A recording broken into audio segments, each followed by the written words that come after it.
السلام علیکم ورحمۃ اللہ وبرکاتہ۔ میں ہوں آپ کا خادم روحانی معالج قاری محمود الحسن نقشبندی اویسی، اور آپ دیکھ رہے ہیں ہمارا چینل روحانی ادارہ۔ آج کا ہمارا موضوع ہے بے اولادی کے مرض کو دور کرنا، کیونکہ بہرحال یہ ایک بیماری ہے، تو اس سے پہلے بھی ایمان یقین اللہ کی ذات پہ ہونا چاہیے۔ ایسا نہ ہو کہ اولاد نہیں ہوئی اور جناب ایسے ٹونے ٹوٹکے میں پڑ جائیں اور درباروں پہ جو ہے نا وہ طواف کرنے لگ جائیں اور غیر شرعی کام شروع کر دیں۔ یہ بہت نامناسب باتیں ہیں۔ قرآن میں اللہ فرماتے ہیں یہب لمن یشاء اناسا و یہب لمن یشاء الذکور او یزوجہم ذکرانا و اناسا و یجعل من یشاء عقیما۔ اللہ فرماتے ہیں کہ اگر اللہ چاہے تو سب کو بیٹیاں دے دے، اور اگر اللہ چاہے سب کو بیٹے دے دے، اور اگر اللہ چاہے کسی کو بیٹے بھی دے اور بیٹیاں بھی دے دے، اور اگر وہ چاہے تو کسی کو کچھ بھی نہ دے۔ یہ ایمان، یہ یقین ہر مسلمان کا پہلے نمبر پر ہے۔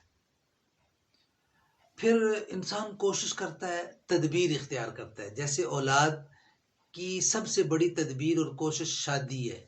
مثلا ایک بندہ وہ شادی نہیں کرتا، وہ کہتا ہے یا اللہ مجھے اولاد دے دے، اولاد دے دے، تو وہ تو بے وقوف آدمی ہے نا، اس لیے کہ اس نے وہ طریقہ ہی نہیں اختیار کیا۔ تو اس طرح یہ ایک تدبیر ہے، یہ ایک طریقہ ہے۔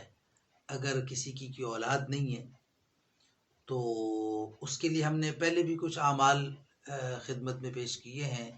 آج پھر ہم اس کے لیے ایک عمل آپ کی خدمت میں، مجرب تجربے والا عمل آپ کی خدمت میں پیش کرتے ہیں۔ وہ عمل ہے آخری 3 صورتیں ہیں نا، سورۃ اخلاص، فلق، ناس، تو جو درمیان والی صورت ہے، یعنی آخری صورت سے پہلے، آخری صورت قل اعوذ برب الناس، اس سے پہلے قل اعوذ برب الفلق۔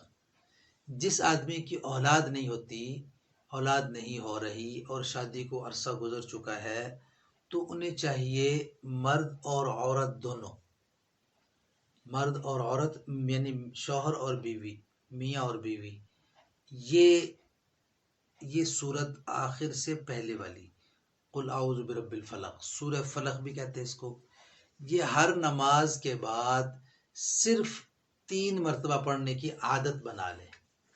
3 مرتبہ پڑھیں، عادتاً پڑھیں، اس کے بعد پھر ہاتھ اٹھا کے دعا مانگ لیں کہ یا اللہ ہم نے یہ صورت والا عمل اس مقصد کے لیے کیا ہے، تو اپنے فضل سے ہمیں نیک صالح اولاد عطا فرما۔